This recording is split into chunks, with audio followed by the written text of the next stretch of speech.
Tonight, we're grateful to have Isaac Arnsdorf and Tyler Pager. Just conducted the most comprehensive postmortem of the 2024 election.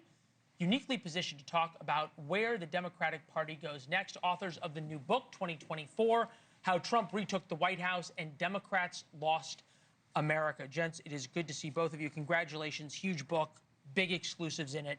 Anybody who cares about politics should be reading it. Tyler, has the Democratic Party realized, I think, what the most important part of your book, at least the cover, is how they lost America? I mean, I think that is something that they are trying to figure out, and we're seeing divergent paths as they try to chart a course back to power in the midterms and as we look ahead toward 2028. And we're seeing a variety of different avenues taken, right? Like, as you just mentioned, there is a lot of excitement in New York City about Zohran Mamdani. Obviously, there's a lot of trepidation from Democrats, too, about what that signals for the future of the party. But there's also, a lot of excitement behind Mikey Sherrill and Abigail Spanberger, and there's this new group called Majority Democrats that is trying to chart a new path forward, in part hedged on this idea that it's not just about policy, but also about energy and age and a new generation of leadership. Is there a certain sense that you guys got of almost like Wizard of Oz? Because there's some people who have enormous energy, like Manami and AOC, they're getting these big crowds. And yet the messenger gets a lot of excitement. The message occasionally gets people really scared in moderate wings. And then you have the moderate wing that seems to have a pretty interesting message and then not great messengers. Well, they have to work together, and that was one of the things that sticks with me about reporting the book. It was actually someone on the Trump campaign said that a generic campaign is a bad campaign.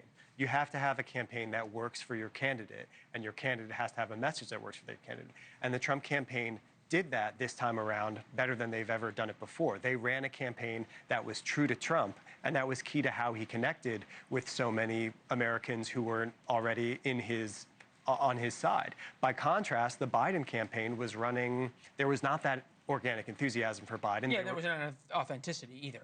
And Harris just kind of continued running the same campaign that Biden was running. Trump today was talking about this issue for Democrats. Take a listen. They've lost their confidence. They've had a tremendous run of bad talent. I don't say bad luck, I say bad talent. And all they want to do is criticize, and I hope we can someday be bipartisan. One of the most interesting parts of the book, I thought, and we talked about it when the book came out on Tuesday, is the memos that you all found of the Harris campaign saying we need to moderate, we need to reach across the aisle, we need to get rid of some of the most woke and offensive to conservatives or moderates policies, and they wouldn't do it. Has that barrier been broken down? Yeah, I mean, I think it depends on the candidate and who you're talking about. I think, one of the things Kamala Harris's campaign obviously put a lot of effort into was trying to reach out to disaffected Republicans, moderates, independents. We saw Kamala Harris do that tour with Liz Cheney. She was supposed to be an emissary to that. But I think one of the things the Democratic Party is really grappling with is what is their brand? What do they stand for? And what are they selling to voters? And I think that is where we're seeing the fights in the Democratic Party right now, is what does that look like moving forward? What did they, other than the organic campaign comment, which I think is an authentic campaign and not boring, what are the lessons out of 2024 that are most important now for the Democratic Party?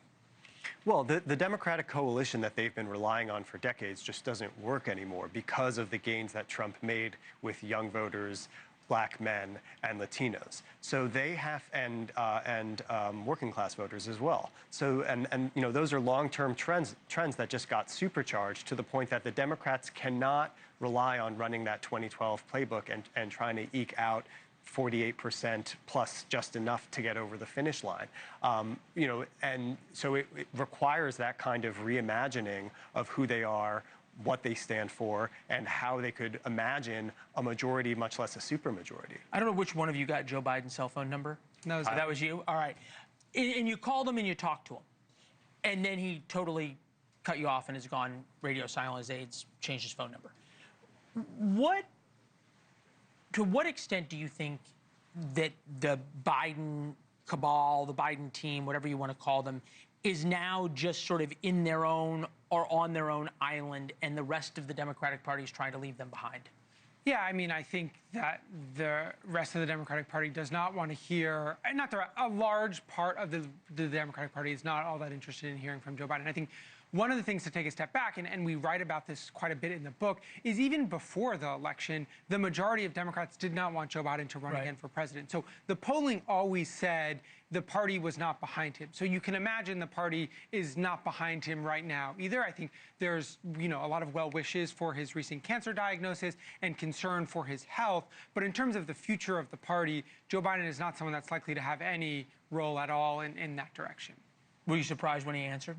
I mean, so the story about that is I called him, did not leave a message, and he called me back. And I answered and told him. Sounds like something my dad would do. Sees a missed call. I was like, okay. And I told him what I was doing, and he said he was open to having a conversation. Obviously, we talked. Our colleague, Josh Dawsey, went to Mar-a-Lago and interviewed Trump. We thought it was really important to have a conversation with Joe Biden as well. He seemed open to that. He told me to call him the next day, which I did. I was somewhat surprised he answered the next day. He was getting on an Amtrak train. We had a very brief conversation, and he had to get on the train. Seemed like he'd be open to continuing, and his aides made that all but impossible.